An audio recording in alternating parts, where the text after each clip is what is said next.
सड़क के दोनों किनारे पर खड़ी लोगों की भीड़ और इसके बीच से गुजरती गाड़ियों का काफिला। ये नजारा है बंगाल की महान माटी का, उसी बंगाल की महान माटी का जिसने रामकृष्ण परमहंस को जन्म दिया, जिसने रविंद्रनाथ टैगोर को जन्म दिया। और बंगाल में जन्मे देश के महारथियों ने दुनिया को शांति और सद्भावना का संदेश दिया।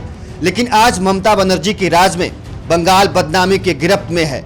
ममता बनर्जी के सीएम रहते हुए बंगाल पर कई बदनुमा दाग लगा है।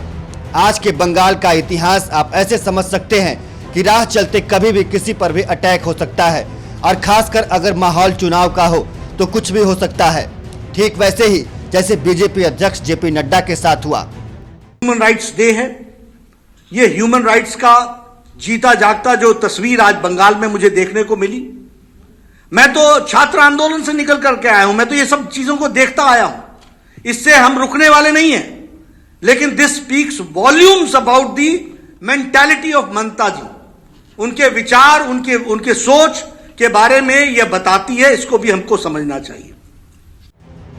आपको बता दें कि बंगाल में अगले साल विधानसभा चुनाव होना है। इससे पहले बीजेपी अध्यक्ष जेपी नड्डा चुनावी तैयारियों का जायजा लेने पहुंचे। अब आप जरा सोचिए कि अपने अतिथियों के शानदार स्वागत के लिए मशहूर बंगाल में नड्डा का स्वागत पत्थरबाजी और बवाल से हुआ। आपको बता दें कि पश्चिम बंगाल के डायमंड हार्बर में बीजेपी अध्यक्ष जेपी नड्डा के कार्यक्रम से पहले बीजेपी और टीएमसी कार्यकर्ताओं के बीच झड़प हो गई।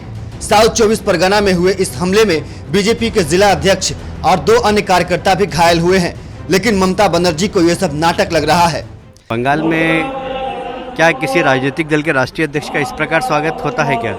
मैं बंगाल की जनता से पूछना चाहता हूँ। यहाँ पर डेमोक्रेसी की स्थापना करना है, और मैं समझता हूँ जनता की जवाबदारी है कि जनता इस दिशा में निर्णय करे कि बंगाल का अपमान, बंगाल की संस्कृति और संस्कार का अपमान कब तक होने देंगे हम। मैं समझता हूँ ये बहुत ही अक्षम्य अपराध हुआ है। हालांकि अब बंगाल की राजनीतिक गुंडागर्दी को हवा देना ममता बनर्जी को भारी पड़ रहा है। बीजेपी अध्यक्ष के दौरे के बीच हुए बवाल पर जहां केंद्र सरकार ने सख्त रुख अख्तियार किया है, वहीं उत्तर प्रदेश के मुख्यमंत्री योगी आदित्यनाथ ने भी घटना की निंदा की है। भारतीय जनता पार्टी के राष्ट्रीय अध्यक्ष माननीय श्री जेपी नड्डा जी पर हुआ हमला पश्चिमी बंगाल सरकार की हताशा और निराशा को प्रदर्शित करता है। हम लोग इस हमले की निंदा करते हैं। ये हमला पश्चिमी बंगाल के अंदर कानून व्यवस्था की बदहाल स्थिति को प्रदर्शित करता है। जब भारतीय जनता पार्टी के राष्ट्रीय अध्यक्ष वेस्ट बंगाल में सुरक्षित नहीं है, सहज अनुमान लगाया जा सकता है कि वेस्ट बंगाल के अंदर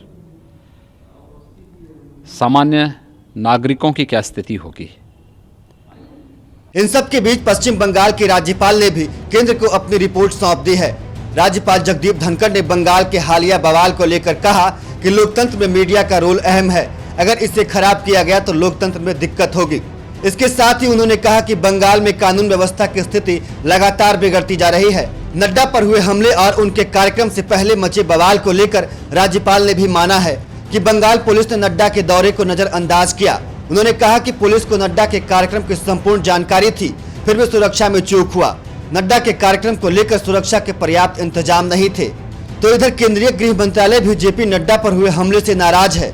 सूत्रों के अनुसार बंगाल के इस बवाल को लेकर गृह मंत्रालय ने बंगाल के पुलिस प्रमुख और मुख्य सचिव को भी तलब किया है। हालांकि ये कोई पहला मौका नहीं है जब बंगाल में सियासी घमासान इतना चरम पर रहा हो, बल्कि आज के बंगाल के लिए बवाल एक मामूली बात हो चला है। और खासकर चुनावी समर में तो बंगाल आग का गोला उगलता रहा है।